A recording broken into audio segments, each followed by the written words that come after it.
One of the biggest moments that impacted my life was when I was in serious debt, and I believed that the only way to clear my debt was to rob a jewelry shop, as I believed that there was no way out and there was no other solution for me but to be able to commit this crime. I grew up seeing that a lot of my family, so my brother's father and my mother, were getting into a lot of fights due to betrayal on his part. Even at times, there was even damaged environments around me. So sometimes the kitchen may be damaged, or wherever they would be fighting. I would even go to bed hearing them fighting through the walls. Police were called to the house from time to time just to do a wellness check, just to make sure everything was safe, that me and my younger brother were not in a dangerous environment. That continued up to a point when my brother's father and my mother broke up, and my brother's father went back to his his child's first mother. That also caused a lot of pain within my mother, so she would force that pain onto us, where she may say words that were very hurtful. She may discipline us a bit too far. She may even sometimes, you could see her get into multiple relationships with other people. That distorted my view completely on women, and saying that women don't really have any good traits apart from just to provide my needs, and then once I've got my needs, the rest of it, they don't really add on anything to me in that kind of nature. With the brokenness scene that I saw at home, I decided to just be outside and make my friends and people outside of my home my family. And because of not seeing that family structure at home and having that brokenness within inside of me, I started to now emulate the bad behaviors and start to look for the validation from them, as I would start to see them as an older brother, an older sister, or father figures and so forth.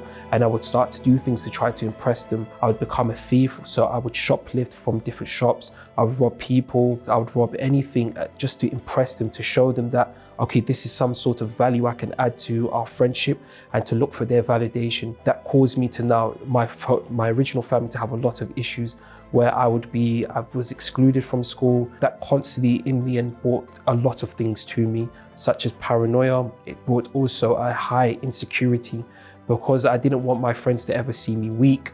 I didn't want them to ever see me as who I truly am. In the end, that caused a lot of trauma, a lot of issues that in the end became very problematic for me as I was growing up in that environment. On and off for many years, I'd experienced sleepless nights where I'd have dreams of an imaginary friend or character explaining things to me in regards to holding a grudge, to hate people. I have the dream that I was being chased by dark figures and being stabbed, or I would jump off a cliff and I would just be falling. I also started to develop the party culture, where I would be going partying. If I went party on Saturday evening, I'll be coming home on Sunday afternoon. I would try to drain myself to be so tired so that by the time I get home, I'm just going straight to sleep, or I'll be sleeping during the day to avoid having those sleep paralysis or sleeping issues that would happen. For many years, I had experienced suicidal thoughts. The only solution that used to come to mind was just to take my own life. I had attempted a few times prior. So for example, I would either have a box of matches and just set myself alight. There was times I would dream of going to the highest point, either in my school or a high building, and think about just throwing myself off the top of it. I did have a few times put a knife to my chest, just think that if I just went like that in this forward motion, that I'd be able to take my own life. Even the behavior that I enacted when I was outside, as I would go into dangerous situations where people would have weapons, and I would go there thinking I could be the brave one to stand in the middle of it. And I always thought that would be an opportunity for them to take my life, and I could just be able to get rid of the problems that I'd experienced. Now, with the experiences that I'd gone through, I also led me into debt.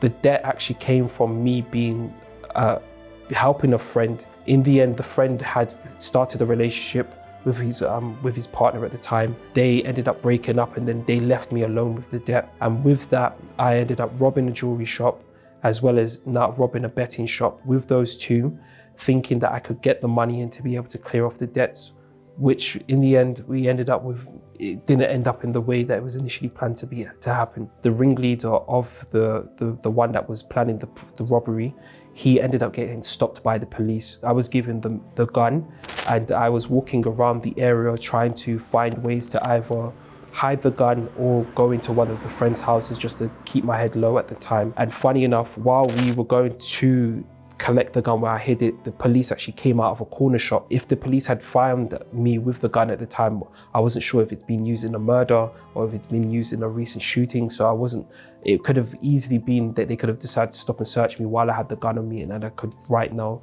be sitting doing 5 years or to 12 years, depending on what the gun was used in previously. Now with that, eventually me and my friend had a conversation. The friend was very honest and mentioned that we had reached a certain point in our life that we had achieved nothing. And then looking at my own mental health at the time of being depressed, anxious, insecure and so forth, and then taking that into a very hostile environment like prison, I knew that at the end of the day, that the next option that I would have definitely taken was to kill myself. That's why I took a stock of myself and took accountability of myself. And then I started to actually go on a search for a church. I went to different churches, and due to the experiences that I've had, it actually had a negative effect where many of the young people there were very much influenced by the stories, the experiences I was experiencing at the time. That made a sense of a low self-esteem within myself, making me feel that I don't have any real value. I'm just a negative person wherever I go, that I would always have a bad influence on people. Until I attended a UCKG. I was stopped initially on the streets. I didn't really think that it could be any different, but the way that I was approached by the youth members, it was something very different. They came very energetic, they came very positive. That was something that really attracted me to say that this is different. Even when I expressed who I was and what I was doing at the time, they didn't seem fazed. They seemed very much like, okay, that's what you do, but this is what we do. And that was something that really made it seem that this environment was completely different to what I've experienced in the past before. In the beginning, it wasn't so straightforward.